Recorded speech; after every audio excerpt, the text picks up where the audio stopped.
Мануэль Нойер – лучший вратарь мира, и многие думают так. И действительно, ведь нет вопросов, немец вне конкуренции.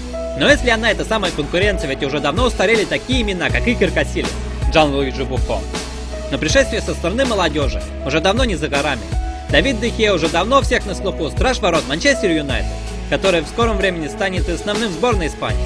И уже один из лучших в мире. Кто ткнет меня пальцем и скажет, что я не прав, а? Ведь все видят, что делает де Геа на последнем рубеже, после ухода сэра Алекса Фергюсона из великой команды.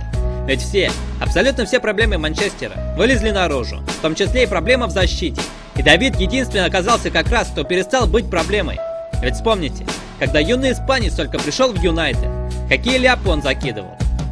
И злые языки английской прессы уже начали намекать на то, что это не тот, кто достоин стоять в воротах великого клуба. Но ведь ничто не закаляет так, как английский футбол. И в этом мы с вами уже неоднократно убеждались. И де Геа возмужал. Постепенно уже смена с Линдегором, а сейчас и Виктор Валдес сидит крепко на скамейке.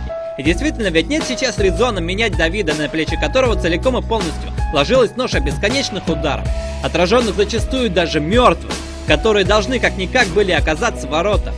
Давид де Геа оказался именно тем, кто делал результат. И покуда Луи ван Гал пытался сделать нужный механизм в течение половины сезона, использовал первые, вторые, третьи настройки, но ничего не работало. Во всем этом разобранном Манчестере де Геа предъявил всему миру свое лицо. Он показал, на что способен был всегда. Расцвет Давида де Геа в этом сезоне позволил попасть ему краткий список номинантов на лучшего игрока сезона английской премьер-лиги. И действительно, ведь в самом деле в этом сезоне в Англии из вратарей никто не тащил так, как Давид. Его по праву начинают считать весомой фигурой вратарского искусства.